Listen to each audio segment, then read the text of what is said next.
தென்னவன் இளங்கோ பாகம் 2 அத்தியாயம் 17 முடி கொடுத்த சோழர். 3 பாண்டியர்களின் ஆட்சிக்கு உட்பட்டு 3 பிரிவுகளாக பிரிந்திருந்த தென்பாண்டி நாடு ஒன்றாக இணைந்தது. பாண்டியர்களின் ஆட்சியில் பயத்தையும் பஞ்சத்தையுமே அனுபவித்து வந்த மக்கள் அவற்றிலிருந்து விடுபட்டார்கள். ஆனால் அவர்கள் தாங்கள் பாண்டியர்கள் என்பதை மட்டும் மறக்கவில்லை. தங்களை ஆட்சி செய்ய போகும் மன்னர் பாண்டியர் என்ற பெயரை ஏற்க வேண்டும் என்பதே அவர்களது விருப்பம். ராஜேந்திரரின் இளைய குமாரனான சுந்தர சோழன் பாண்டியர்களின் பட்ட பெயர்களில் ஒன்றான சடையவர்மன் என்பதை ஏற்றுக்கொண்டு சுந்தர சோழ பாண்டியனாக ஆட்சி செய்வான் என்பதை கேள்வியுற்ற பாண்டிய மக்கள் மகிழ்ச்சி பெருக்கோடு அந்த செய்தியை வரவேற்றார்கள். பரம்பரை பாண்டியர்கள் என்று தங்களை சொல்லிக் கொண்டவர்கள் பரம்பரையின் பெருமையை காப்பாற்றவில்லை. ஈழத்தில் விட்டு வந்த மணிமுடிக்காக அவர்கள் ஒரு சொட்டு ரத்தம் கூட சிந்தவில்லை. நட்பினாலோ பகையினாலோ அதை அவர்கள் பாண்டிய நாட்டுக்கு கொண்டு வந்திருந்தால் அவர்களை நாம் போற்றியிருப்போம் என்று பாண்டிய பொதுமக்கள் பேசிக்கொண்டனர். மணிமுடியை கொடுக்க விரும்பாத ரோகணத்திடமும் தமிழ் மண்ணில் இரத்தக்கரை பூச விரும்பிய மேலை சாளுக்கியர்களிடமும் பாண்டியர்கள் உறவு பூண்டிருந்ததற்காக அவர்களை தூற்றினார்கள் பலர். இன்னும் பலர், சோழர்களே மெய்யான பாண்டியர்கள், நம்முடைய நாட்டின் முடிவுக்காக 4 முறை போர் தொடுத்திருக்கிறார்கள், கடைசியில் அதில் வெற்றியும் பெற்றுவிட்டார்கள், பயமும் பஞ்சமும் அவர்கள் ஆட்சியில் இருக்காது என்றார்கள். நம்முடைய தலைமுறை பாக்கியம் செய்த தலைமுறை. நமக்கு முந்தியவர்கள் பார்க்க கொடுத்து வைக்காத மணிமுடியை நாம் நம்முடைய கண்களால் பார்க்க போகிறோம். சக்கரவர்த்திகள் தமது கரங்களாலேயே அதை சுந்தர சோழ பாண்டியருக்கு சூட்டிவிடப் போகிறாராம். ஆமாம், மதுரை புது மாளிகையில் முடிசூட்டு விழா விரைவில் நடக்கப் போகிறது. சடையவர்ம பாண்டியரின் சிரத்தில் நாம் நமது முடியை காணப்போகிறோம். நம்முடைய மகிழ்ச்சிக்காக தமது குமாரருக்கு பாண்டியர் என்று பெயர் தந்த பெருந்தகையை எப்படி புகழ்ந்து போற்றுவது என்றே தெரியவில்லை. மதுரை புது மாளிகையில் முடிசூட்டு விழா நடக்கும் திருநாளை எதிர்பார்த்து பாண்டிய மக்கள் பரவசம் அடைந்து கொண்டிருந்தார்கள். முன்பு வாய் திறந்து பேசுவதற்கு பயந்து கொண்டிருந்தவர்கள் எல்லாம் இப்போது கூட்டம் கூடி குதூகலித்தார்கள். சுந்தர சோழ பாண்டியர் என்ற சோழ சாம்ராஜ்யத்தின் இளவரசர் ஒருவருக்கு நடக்கப் போகும் விழாவாக அவர்கள் அதை கருதவில்லை. அவர்களுடைய சொந்த விழாவாகவே நினைத்தார்கள். பாண்டிய நாட்டு கட்டிளங்காலை ஒவ்வொன்றும் தலை நிமிர்ந்து செருக்கு நடை போட்டது அங்கே. விழாவுக்குரிய நாளுக்கு சில தினங்களுக்கு முன்பே தஞ்சை மாநகரில் இருந்து பட்டத்து யானை மணிமுடியை சுமந்து கொண்டு மதுரை மாநகருக்கு புறப்பட்டு விட்டது. முன்னும் பின்னும் 100கணக்கான குதிரை வீரர்களும் உயர்தர அதிகாரிகளும் சென்றார்கள். கொடும்பாளூரில் ஒரு தினம் தங்கிவிட்டு மேலே நடந்தன யானைகள். அதை அடுத்து 2 தினங்களில் மாமன்னர் தமது பரிவாரங்களோடும் குடும்பத்தாரோடும் கிளம்பினார். பழையாறையில் இருந்தவர்கள் முன்பே தஞ்சைக்கு திரும்பிவிட்டதால் அவர்களையும் உடன் அழைத்தார் சக்கரவர்த்தி. முடிசூட்டு விழாவுக்காக கிளம்பிய ரதங்களின் மத்தியில் மகிந்தரின் ரதமும் காணப்பட்டதுதான் வியப்புக்குரிய காட்சியாக இருந்தது. மாமன்னர் தம்மை இந்த விழாவுக்கு அழைக்கக்கூடும் என்று மகிந்தரும் நினைக்கவில்லை. தாம் அழைத்தால் அவர் வந்து விடுவார் என்று மாமன்னரும் எதிர்பார்க்கவில்லை.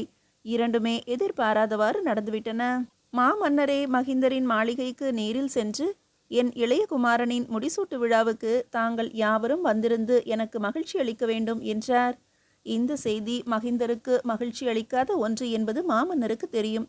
அவரிடமிருந்து பணிவான மறுப்பையே எதிர்பார்த்தார். தங்களோடு மதுரைக்கு வருவது எங்கள் பாக்கியம் என்று யோசிக்காமல் விடையளித்தார் மகிந்தர். யோசனை செய்ய வேண்டிய பொறுப்பு இப்போது சக்கரவர்த்திகளுக்கு வந்துவிட்டது. என்றாலும் அழைப்பின் பொறுப்பை தாமே ஏற்றுக்கொண்டார். ரதத்துக்கு உள்ளிருந்த மகிந்தர் தமது மனைவியையும் மகளையும் பார்த்து சிரித்துவிட்டு, பாவம், சக்கரவர்த்தி என்னிடம் ஏமாந்து விட்டார். இது போன்ற ஒரு வாய்ப்பு கிடைக்காவிட்டால் எப்படி என்னால் மதுரை புது மாளிகையின் அமைப்பையும் கொடும்பாளூர் கோட்டையின் ரகசியங்களையும் அறிய முடியும்? கொடும்பாளூர் கோட்டை ரகசியமா என்று அளவு கடந்த வியப்புடன் வினவினாள் ரோகிணி. ஆமாம் ரோகிணி, அந்தரங்க வழி இல்லாத அரண்மனைகளே கிடையாது இந்த நாட்டில். நமக்கோ காடுகளும் மலைகளும் பாதுகாப்பு அளிக்கின்றன. இவர்கள் அவற்றுக்கெல்லாம் எங்கே போவார்கள்? கோட்டை மதில்களையும் சுரங்க வழிகளையும் நம்பித்தான் சாம்ராஜ்யத்தை பரப்பி வருகிறார்கள். கடகடவென்று பேரொலி எழுப்பி உருண்டு கொண்டிருந்த ரதங்களின் சந்தடியில் தமது குரல் சாரதிக்கு கேட்காது என்பதால் தமது எண்ணங்களை விரிவாகவே வெளியிடத் தொடங்கினார் மகிந்தர். காஞ்சிபுரிதான் இவர்களுடைய சாம்ராஜ்யத்தின் தலை. அதை இப்போதைக்கு நம்மால் வெட்ட முடியாது. மேலை சாளுக்கியர்கள் செய்ய வேண்டிய வேலை அது. தஞ்சை தலைநகரம் இவர்களுடைய நெஞ்சு. அதை பிளக்க நினைப்பதும் எளிதான காரியமல்ல. ஆனால் கொடும்பாளூர் இருக்கிறதே, அது இவர்களுடைய கால்களுக்கு சமமானது. கால்களை வெட்டிவிட்டால் பிறகு இவர்கள் நிச்சயம் கீழே சாய்ந்து விடுவார்கள்.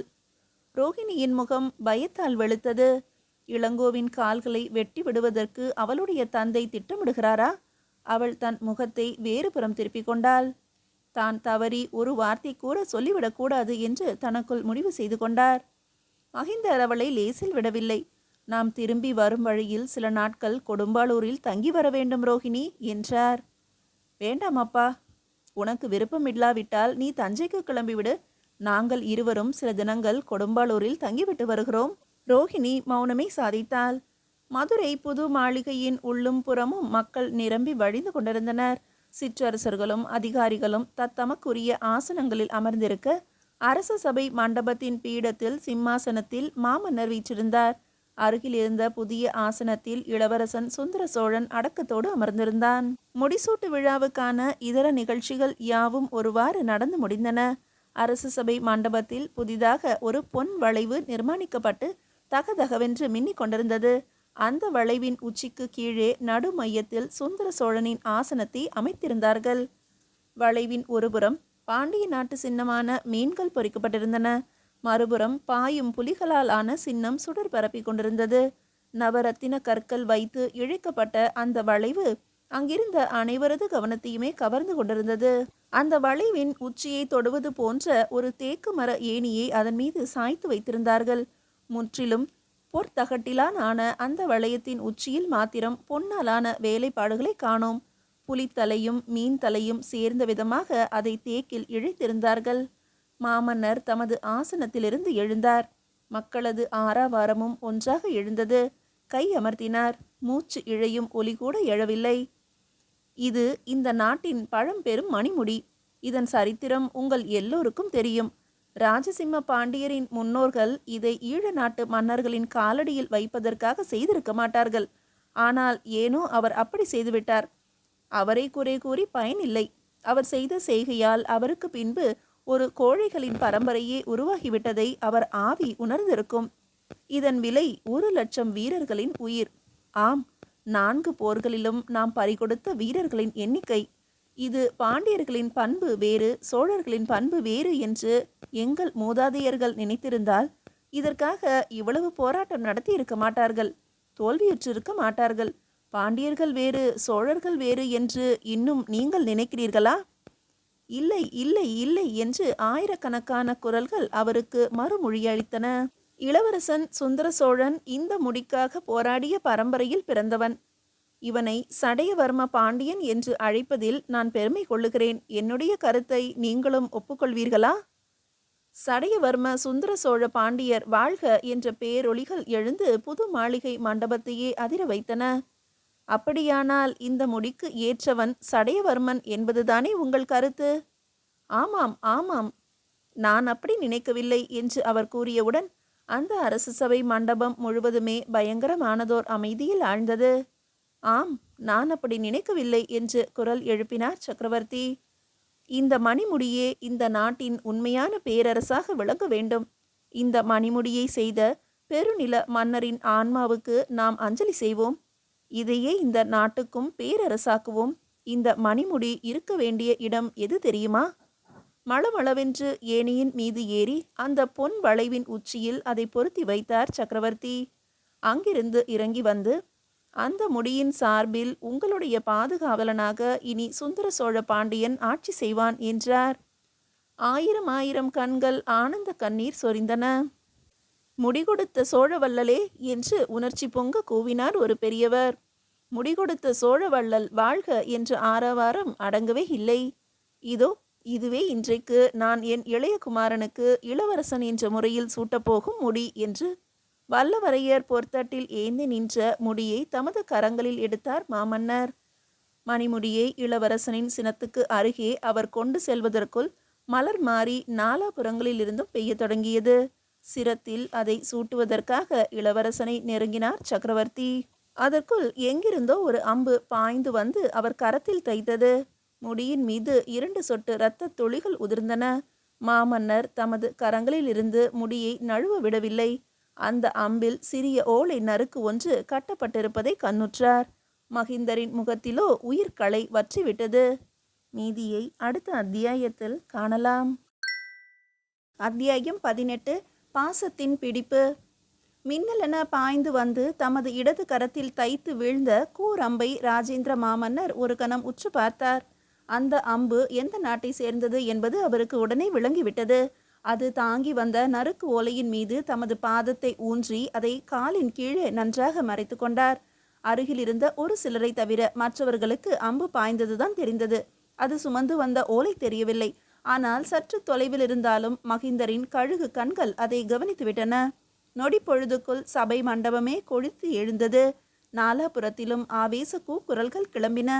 மெய்காவலர் அம்பு வந்த திசை தெரியாது துடித்தனர். வேளக்கார படையினரோ குமுறி கொண்டு எல்லா பக்கங்களிலும் குற்றவாளியை தேடி பாய்ந்தனர். கூட்டத்தில் இருந்த அனைவருமே அக்கம் பக்கத்தில் இருந்தவர்களை சந்தேக கண் கொண்டு பார்க்க முற்பட்டனர். இந்த வினாடி பொழுதுக்குள் ராஜேந்திரர் கீழே குனிந்து அம்பில் கட்டி இருந்த ஓலையை எடுத்து பத்திரப்படுத்தி கொண்டார். பிறகு கூட்டத்தினரிடம் அமைதியாக இருக்கும்படி வேண்டுகோள் விடுத்தார். யாரோ அறியாமையால் ஆத்திரப்பட்டு இப்படி செய்திருக்கிறார்கள். உணர்ச்சி வெறி கொண்ட தனி மனிதரின் செயல் இது. அதை நாம் பொருட்படுத்த வேண்டியதில்லை என்றார். அதே சமயம் அவருடைய கூர்விழிகள் கூட்டத்தை ஊடுருவவும் தவறவில்லை. முதலில் மேல் மாடத்தை கூர்ந்து நோக்கிவிட்டு பிறகு கண்களை அகல திறந்து கொண்டே கூட்டத்தின் ஒரு புறத்திலிருந்து மறுபுறம் வரையில் வலை போட்டு அரித்தார். ஆடவர், பெண்டேர், அதிகாரிகள், இல்லறத்தார், துறவிகள் ஆகிய பல்வகை பொதுமக்களும் கூட்டத்தில் நிறைந்திருந்தனர். சைவர், வைணவர், பௌத்தர், சமணர் ஆகிய 4 வகை சமயத்தாரும் சைவத்தின் உட்பிரிவுகளை சார்ந்த காபாலிகர், காளாமுகர் முதலியோரும் அங்கு வந்திருந்தனர். அவர்களில் யாருமே மாமன்னர் அரித்தெடுத்த வலையில் விழக்கூடியவர்களாக இல்லை. கடைசியாக மாமன்னரது விழிகள் மகிந்தரின் முகத்தில் பதிந்தன. ஆனால் மகிந்தருக்கு மாமன்னரை ஏறிட்டு பார்க்கும் துணிவில்லை. நடுங்கி போய் முள்ளின் மீது அமர்ந்திருக்கும் உணர்ச்சியோடு அமர்ந்திருந்தார். ரோகிணியும் பயங்கரமாக விழித்து கொண்டிருந்தாள். அந்த நேரத்தில் கூட்டத்தோடு கூட்டமாக நின்று கொண்டிருந்த மகிந்தரின் பணியாளனான கந்துலனை நோக்கி யாரோ ஒரு முரட்டு காளமுகன் வந்து கொண்டிருந்தான்.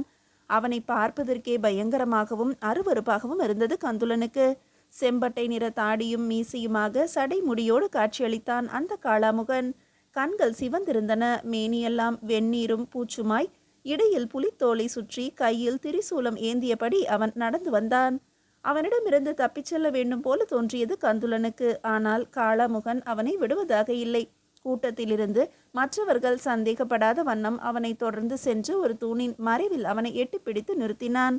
காளாமுகன் தனது வலது கரத்துக்குள் மூடி வைத்திருந்த ஒரு பொன் மோதிரத்தை திறந்து காட்டியவுடன் கந்துலனின் விழிகள் வியப்பால் விரிந்தன. சுற்றுமுற்றும் பார்த்து கொண்டே கந்துலனின் செவிகளில் எதையோ கூறினான் அவன். கந்துலன் மௌனமாக தலையசைத்தானே தவிர அவனிடம் மறுமொழி ஒன்றும் கூறவில்லை. பிறகு அவன் கூட்டத்துக்குள் மறைந்து மற்ற காளாமுகர்கள் நின்ற இடத்தில் சிறிது நேரம் நின்றான்.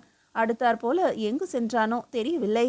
மாமன்னரோ மற்றவர்களோ இதை கவனித்திருக்க முடியாது. எதேசையாக திரும்பிய ரோகிணியின் கண்களுக்கு இந்த காட்சி மின்னலை போல தட்டுப்பட்டது. உடனே அதை கவனியாதவள் போல முகத்தை திருப்பிக் கொண்டு சபா மண்டபத்தை பார்த்தாள். காளாமுகன் மறையும் வரையில் அவனை பார்த்து கொண்டு நின்ற கந்துலன் பின்னர் மெதுவாக மகிந்தரை நெருங்கி வந்து அவர் காதருகில் குனிந்து எதையோ சொல்ல முற்பட்டான். பிறகு பேசிக்கொள்வோம், அவசரமில்லை என்பது போல சைகை காட்டி அவனை விலகி இருக்க செய்தார் மகிந்தர். விழா தொடர்ந்து நடைபெற்றது. இனிது முடிந்தது. இடையில் மக்களிடையே ஏற்பட்ட பரபரப்பை வேறு திசையில் திருப்பி அந்த சிறு நிகழ்ச்சியை அப்போதைக்கு மறக்கும்படி செய்துவிட்டார் மாமன்னர். மகிந்தர் தமக்கு ஒதுக்கப்பட்ட விடுதிக்கு வந்து சேர்வதற்குள் கந்துலனை தனியே சந்தித்து பேசிவிட்டுத்தான் வந்தார். அவன் கூறிய செய்திகள் அவருக்கு மகிழ்ச்சியை அளித்தன. சபா மண்டபத்தில் அவரிடம் ஏற்பட்ட பதற்றமும் பயமும் இப்போது அவரிடம் அவ்வளவாக இல்லை. கந்துலன் கூறிய விஷயங்கள் ரோகிணிக்கு தெரியவில்லை என்றாலும் அவருடைய மன மாறுதலை அவள் கவனித்தாள். அவருடைய அச்சத்தை போக்கக்கூடிய, துணிவு தரக்கூடிய செய்தியாக அது இருந்திருக்க வேண்டும். அப்படியானால் அந்த அம்பு தக்க பொழுதை எதிர்பார்த்திருந்து, அப்பா, அமைச்சர் கீர்த்தி இப்பொழுது மதுரையில் இருக்கிறார் போல் இருக்கிறதே என்று ஆரம்பித்தாள். விழா மண்டபத்துக்கு கூட அவர் வந்திருப்பார் என்று தோன்றுகிறது. திடுக்கிட்டு நிமிர்ந்து தமது மகளை பார்த்தார் மகிந்தர். ஏன், நீ அவரை அந்த கூட்டத்தில் பார்த்தாயா ரோகிணி? நான் அவரை கூட்டத்திலும் பார்க்கவில்லை, வெளியிலும் பார்க்கவில்லை. ஆனால் அவர் எங்கோ ஒரு இடத்தில் மறைந்திருந்தார் என்பது தெரியும் அப்பா. ஏன் என்னிடம் வீணாக மறைக்க பார்க்கிறீர்கள்? நீ நீ என்ன சொல்கிறாய் ரோகிணி? ரோகணத்தில் ஒரே ஒரு மனிதர்தான் இப்படி குறித்தவராமல் அம்பு எய்யக்கூடியவர். கப்பக்கல்லகம் கோட்டைக்குள் நாம் திரும்பி வந்து நொழியும் போது உங்கள் குதிரையின் கழுத்தில் இதே போல ஒரு அம்பு பாய்ந்து வந்து தைக்கவில்லையா? பெரிய குரலில் சிரித்து தமது மகளை ஏமாற்ற பார்த்தார் மகிந்தர். ஆனால் அது முடியாமல் போகவே, ரோஹிணி, அமைச்சரின் அம்பாக அது இருந்திருந்தால் அது இப்படி குறி தவறி போயிருக்காது. ஒன்று சக்கரவர்த்தியை வீழ்த்தியிருக்கும், அல்லது முடிசூட இருந்தவனுக்கு பிடி சாம்பல் தேடி தந்திருக்கும். வேறு யாரோ இதை செய்திருப்பார்கள் அம்மா என்றார். குறி தவறவில்லையப்பா, தவறவில்லை. அமைச்சரின் நோக்கம் அதுவல்ல. அவர்களில் யாரை கொன்றாலும் அதற்காக நீங்கள் பழிவாங்கப்படுவீர்கள் என்று அவருக்கு தெரியாதா? 2 காரணங்களுக்காக எய்யப்பட்ட அம்பு அது. ஒன்று நடந்துவிட்டது, மற்றொன்று நடக்கவில்லை. மகிந்தர் தமது மகளின் கூர்மதியை தமக்குள் வியக்கலானால். அவளையே கூர்ந்து நோக்கினார் மகிந்தர். அப்பா, சக்கரவர்த்திகளின் கரத்திலிருந்து முடியை தட்டிவிட்டு விழாவை அபசகுனத்தில் முடிக்க வேண்டும் என்று அமைச்சர் நினைத்திருக்கிறார். அடுத்தாற்போல அந்த நறுக்கு ஓலையின் மூலம் சக்கரவர்த்திக்கு ஏதாவது எச்சரிக்கை விடுத்திருப்பார். என்னுடைய ஊகம் சரியானது தானே?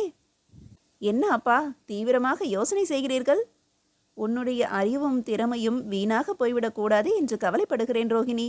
சில சமயம் நீ எனக்கு துணையாக இருக்கிறாய், இன்னும் சில சமயங்களில் உனக்கு தெரிந்தோ தெரியாமலோ பகைவர்களுக்கு துணை செய்து விடுகிறாய். உன் தம்பி காசிபனை நீ தப்புவித்ததற்காக ரோகணமே உனக்கு கடமைப்பட்டிருக்கிறதம்மா. ஆனால் அந்த மணிமுடியை... வேண்டாம் அப்பா, வேண்டாம். நடந்து போனதை பற்றி நீங்கள் பேசவே பேசாதீர்கள். நடந்து போனதை நினைத்தால்தானே அம்மா நடக்க வேண்டியதில் நம்பிக்கை வைக்க முடியும். இன்னும் உங்களுக்கு நம்பிக்கை வேறு இருக்கிறதா அப்பா? ஏன் அம்மா, உனக்கு நம்பிக்கை இல்லையா? இல்லவே இல்லை என்று சொல்ல தோன்றியது ரோஹிணிக்கு. சோழ நாட்டுக்கு வந்த பிறகு அவர்களுடைய ஆட்சியின் வலிமையையும் படை பலத்தையும் கட்டுப்பாட்டையும் அவள் ஓரளவு தெரிந்து கொண்டுதான் இருந்தாள். தன்னுடைய தந்தையாரின் மனம் உண்மையை ஏற்றுக்கொள்ளக்கூடியதாக இருந்தால் மாற்றாரின் பண்பையும் படை பலத்தையும் அறியாமல் மனம் பொங்குகிறார் அமைச்சர், அவரை நம்புவது ஆபத்தாக முடியும் என்று அவள் சொல்லி இருப்பாள். ஆனால் மகிந்தரின் போக்கை அவளால் மாற்ற முடியாது. ஆகவே நம்பிக்கை இருக்கிறதப்பா என்று நம்பிக்கையற்ற குரலில் கூறினாள். உண்மைதான் ரோகிணி, அமைச்சர் கீர்த்திக்கும் இப்போதுதான் என்னிடம் நம்பிக்கை பிறந்திருக்கிறது என்று குதூகலத்துடன் கூறிவிட்டு, எனக்கும் அவர் தனியே செய்தி அனுப்பியிருக்கிறார் என்றார். எப்படி அப்பா அனுப்பினார்? அந்த காளாமுகனிடம் சொல்லி அனுப்பினாரா, அல்லது அவர்தான் அப்படி மாடு வேடத்தில் வந்தாரா என்று கேட்க தோன்றியது ரோஹிணிக்கு. ஆனால் அவரிடம் தான் அந்த காளாமுகனை பார்த்ததை அவள் சொல்ல விரும்பவில்லை. நல்ல செய்தி அனுப்பியிருப்பார் என்று எனக்கு தோன்றுகிறது அப்பா என்றாள். நல்ல செய்திதான் அம்மா. நாம் சோழர்களுடன் நெருங்கி உறவாட வேண்டும் என்று வேண்டுகோள் விடுத்திருக்கிறார். அவர் அதை பற்றி தவறாகவே என்ன போவதில்லையாம். என்ன அப்பா சொல்கிறீர்கள்? வியப்பாக இருக்கிறதே. இதில் வியப்பு ஒன்றும் இல்லை. பகைவர்களிடம் உறவு பூண்டு அவர்களை முறியடிக்க பார்ப்பது ஒரு வகை போர் முறையாகும். பொறுப்பை என்னிடம் ஒதுக்கி கொடுத்திருக்கிறார். அவர் நேரடியாக பகையை பகையால் வெல்வதற்கு கங்கணம் கட்டிவிட்டாராம். அவருடைய மைத்துனர் சுந்தரபாண்டியரும் அவருடைய படையினரும் இனி நம்முடைய அமைச்சருக்கும் உதவி செய்ய போகிறார்கள். ரோகணம் விடுதலை அடைய போகிறது மகளே. தோற்றுப்போய் ஓடிய சுந்தரபாண்டியரை எப்படி அப்பா நம்புவது? தம்முடைய நாட்டையே பறிகொடுத்தவரா நம்முடைய நாட்டை காப்பாற்ற முன்வரப்போகிறார்? ரோஹிணி, தோல்விதான் வெற்றிக்கு அடிப்படை. இப்போது நாம் தோற்று போய்விட்டோம், ஆனால் எப்போதுமே அப்படி இருக்க மாட்டோம். இதை நீ நம்ப வேண்டும். நான் நம்புவதனால் உங்களுக்கு என்ன பலன் கிடைத்துவிட போகிறது அப்பா? கட்டாயம் கிடைக்கும் ரோஹிணி. நம்பிக்கை இருந்தால் துரும்பையும் இரும்பாக்கி விடலாம். என்னுடைய வயதான காலத்தில் இந்த ஆதரவில்லாத நிலையில் நான் உன்னைத்தான் எனது வலதுகரமாக நம்பி இருக்கிறேன் மகளே. மகிந்தர் தமது மகளின் வலதுகரத்தை இறுக பற்றினார். நட்டாற்று வெள்ளத்தில் வீழ்ந்து தவிப்பவர் தமது உயிரை காப்பாற்றிக் கொள்வதற்காக கையில் தட்டுப்பட்ட ஏதோ ஒரு பொருளை வெறியோடு பற்றுவது போலிருந்தது அது. அவரிடம் அந்த காளாமுகனை பற்றியும் கேட்க வேண்டும் என்று நினைத்த ரோஹிணி அப்போதைக்கு தன் ஆவலை அடக்கிக் கொண்டாள். மீதியை அடுத்த அத்தியாயத்தில் காணலாம். அத்தியாயம் 19. காதலின் கலக்கம். நறுக்கோலை செய்தி மாமன்னருக்கோ மற்றவர்களுக்கோ ஒன்றும் புதிதாக இருக்கவில்லை. ரோகணத்துக்கும் பாண்டிய நாட்டுக்கும் சொந்தமான மணிமுடி அது. மன்னர் மகிந்தர் ரோகணத்தின் துரோகி. அவரை மக்களிடம் காட்டி ஏமாற்ற வேண்டாம். ரோகணத்து மக்கள் உங்களை பழிவாங்கும் நாள் நெருங்கிவிட்டது. மாமன்னருக்கு அருகில் அப்போது வல்லவரையரும் பெரிய வேளாரும் அமர்ந்திருந்தார்கள். ஓலையை அவர்களிடம் காண்பித்துவிட்டு அதை வாங்கி அலட்சியமாக கிழித்து எறிந்தார் சக்கரவர்த்தி. இதிலிருந்து ஒரு விஷயம் நமக்கு புலப்படுகிறது. மகிந்தரை அவர்கள் துரோகி என்று கை கழுவிவிட்டார்கள். அதனால் அவரிடம் இனி மறைமுகமாக தொடர்பு ஏற்படுத்தி கொண்டு நமக்கு தொல்லை தரமாட்டார்கள் என்றார் பெரிய வேளார். அவர்கள் அப்படி நினைத்தாலும் மகிந்தர் அவர்களை மறக்கவில்லையே என்றார் வல்லவரையர். இன்னும் அவர் கீர்த்தியை நம்பிக்கொண்டுதான் இருக்கிறார் என்றார். மாமன்னர் சிறிது நேரம் பேசாதிருந்துவிட்டு, இந்த ஓலையை நாம் அப்படியே நம்பிவிடவும் கூடாது. மகிந்தரை நாம் கண்காணிக்காமல் இருக்க வேண்டும் என்பதற்காக அமைச்சர் கீர்த்தி இப்படி ஒரு சூழ்ச்சியை செய்தாலும் செய்திருக்கலாம் என்றார். ஆமாம் ஆமாம், எதற்கும் விழிப்போடு இருப்பதே நல்லது. அடுத்தாற்போல கீர்த்தியையும் சுந்தர பாண்டியரையும் தேடி கண்டுபிடிப்பதற்காக அனுப்பப்பட்ட ஒற்றர்களை பற்றி அவர்கள் பேசிக்கொண்டார்கள். ஒற்றர்களின் வேலை அவ்வளவு எளிதல்ல. பாண்டிய நாட்டின் இரகசியமான மறைவிடங்கள் நம்மை விட சுந்தர பாண்டியருக்கு நன்கு பழக்கமானவை என்றாலும் முயன்று பார்க்க சொல்லி இருக்கிறேன் என்றார் சக்கரவர்த்தி. இவையெல்லாம் நமக்கு சின்னஞ்சிறு விஷயங்கள். இனி நாம் நம்முடைய வடக்கு எல்லையில் கவனம் செலுத்த வேண்டும். மேலை சாளுக்கியர்களுக்கு பாடம் கற்பிக்காவிட்டால் அவர்களுடைய படையெடுப்புக்கும் நாம் நிச்சயம் ஆளாக வேண்டி வரும் என்று கூறினார் பெரிய வேளார். வல்லவரையரும் சக்கரவர்த்தியும் ஒருவருக்கு ஒருவர் குறிப்பாக பார்த்து கொண்டார்கள். வடக்கு எல்லையில் நிகழ்ந்த அட்டூழியங்களின் முழு விவரமும் பெரிய வேளாருக்கு தெரியாது. அப்படி தெரிந்திருந்தால் இதுவரையில் அவர் பொறுமையாக இருந்திருக்கவே மாட்டார். உள்நாட்டு பாண்டியர்களை பிறகு பார்த்து கொள்ளலாம் என்று சொல்லிவிட்டு முன்னரே படைகள் அனைத்தையும் திரட்டி வடக்கே அனுப்ப வேண்டும் என்று துடித்திருப்பார். பாண்டியர்களை எப்போதுமே அவர் ஒரு பொருட்டாக மதித்ததில்லை. மாமன்னரின் பெருந்தன்மையால் பிழைத்து வந்த நரிக்கூட்டம் அது என்ற அலட்சியம் அவருக்கு. தலைநகரத்திலும் மற்ற இடங்களிலும் இருக்கும் படைகளை நாம் ராஜாதி ராஜனுடன் காஞ்சிக்கு அனுப்பி வைக்க வேண்டும். படைகளின் நடமாட்டம் மகிந்தருக்கு தெரியாமல் இருப்பது நல்லது. அதுவரையில் சில தினங்கள் அவர் கொடும்பாளூரில் தங்கிவிட்டு வரட்டுமே என்றார் சக்கரவர்த்தி. தாராளமாக, அவர் என்னுடைய விருந்தினராக அங்கு வந்து தங்கலாம். ஆனால் நான் தங்களுடன் தஞ்சைக்கு வர வேண்டியிருக்கிறதே. அதனால் என்ன? இளங்கோவை இப்போதைக்கு கொடும்பாளூரில் தங்க செய்யலாம் என்றார் வல்லவரையர். நம்மோடு அவன் தஞ்சைக்கு வந்தாலும் இளவரசரோடு காஞ்சிக்கு போக வேண்டும் என்று பிடிவாதம் பிடிப்பான்.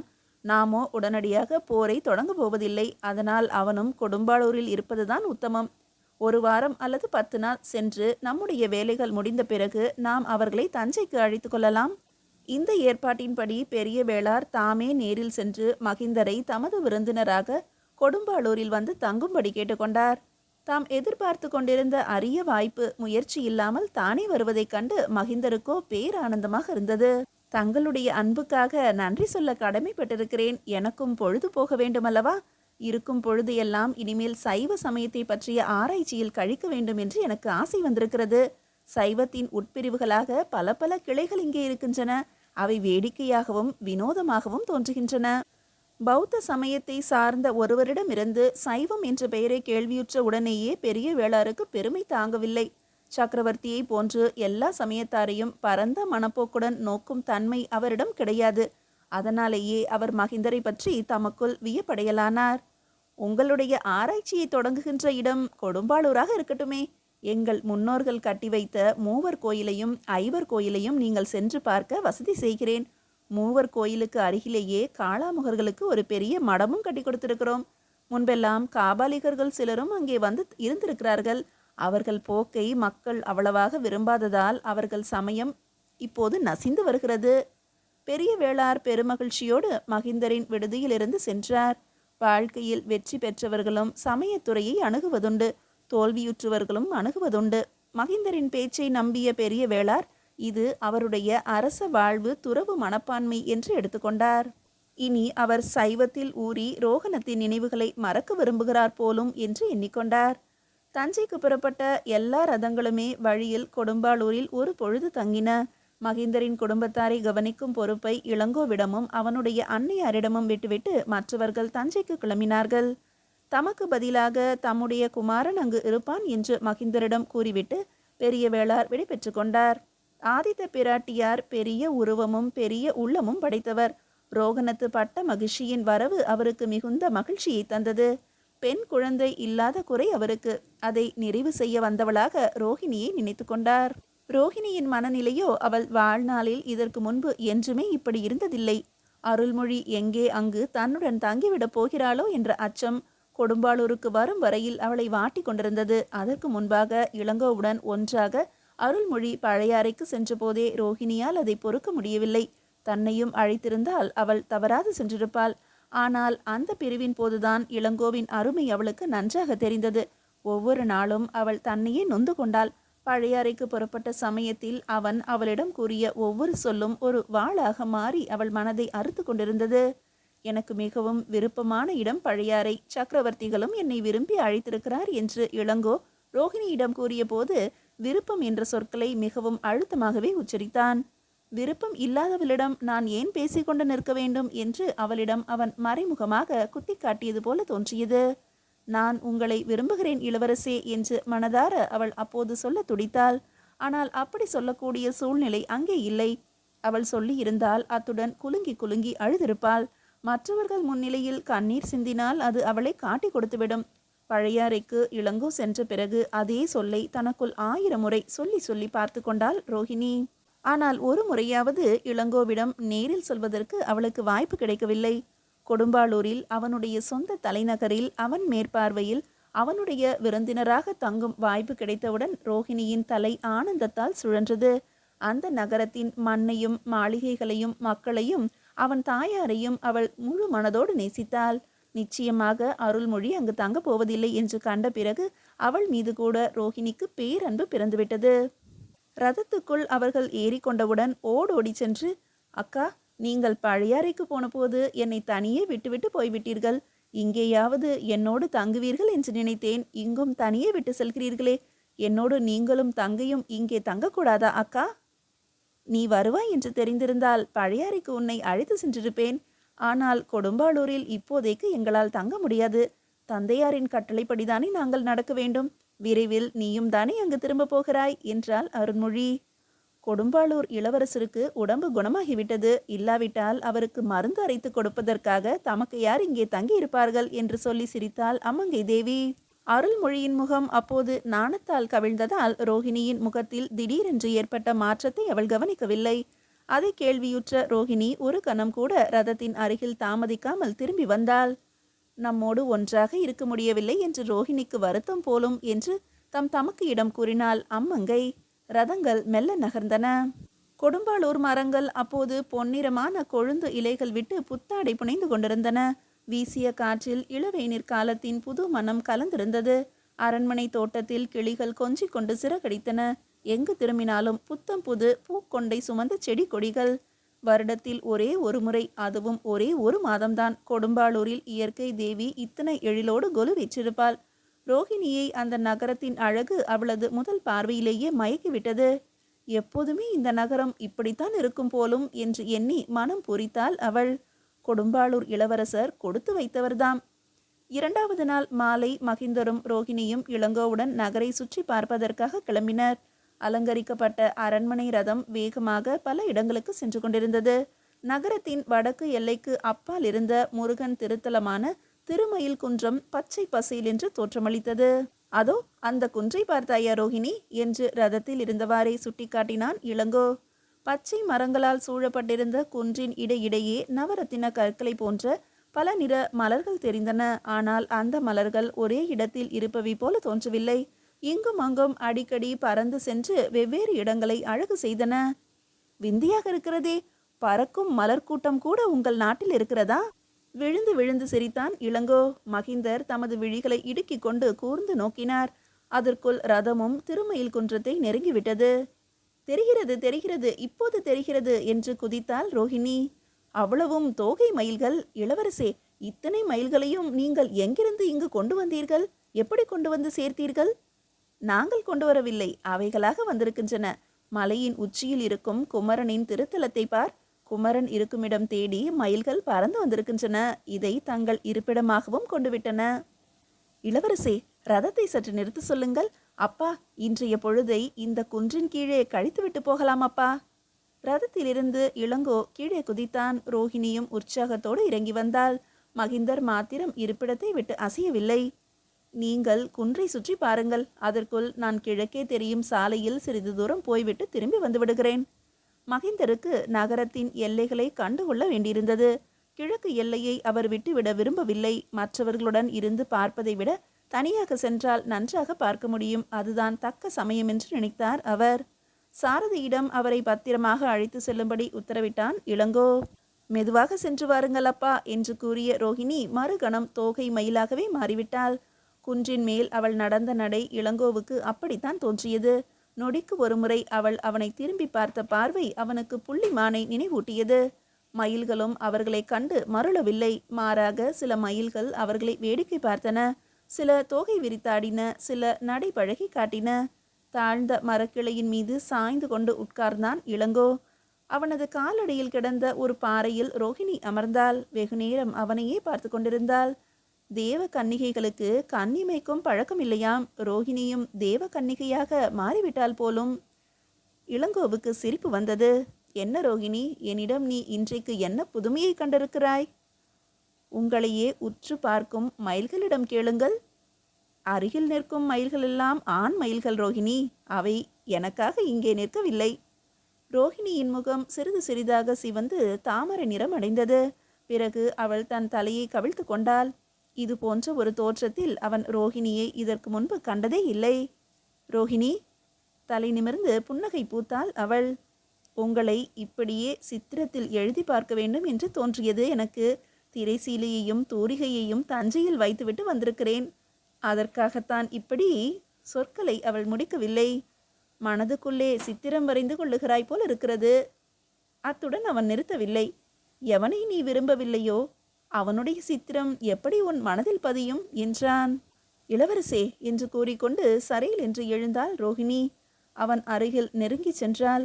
மரக்கிளையில் அமர்ந்திருந்த மயில்கள் 2 படபடவென்று ஓசை எழுப்பிக் கொண்டு வேறு மரத்துக்கு பறந்து சென்றன. என்னை இனியும் நீங்கள் வாட்டி வதைக்க வேண்டாம் இளவரசே. என்னை புரிந்து கொள்ளாதவர் போல நடிக்க வேண்டாம். அவன் அருகில் நெருங்கி இருந்த ரோஹிணியின் கண்கள் அவனுக்கு சரியாக தெரியவில்லை. கண்ணீரை மட்டுமே கண்டான் அவன். அந்த பசிய நிறக்குன்று அப்படியே பூமியிலிருந்து இடம்பெயர்ந்து வானத்தை நோக்கி பறந்தது. அவர்கள் இருவரையும் சுமந்து கொண்டு அது வினாடி பொழுதில் 7 உலகங்களையும் சுற்றி வந்தது. அப்போது அருகில் சலசலவென்று ஏதோ சதங்கை ஒலி கேட்கவே ரோஹிணி திடுக்கிட்டு திரும்பினாள். அவள் வாயிலிருந்து எந்த சத்தமும் வெளிவரவில்லை. அவள் தலை சுழன்றது. அவளை மெல்ல தாங்கி பிடித்தபடியே இளங்கோ சத்தம் வந்த திசையை நோக்கினான். மீதியை அடுத்த அத்தியாயத்தில் காணலாம்.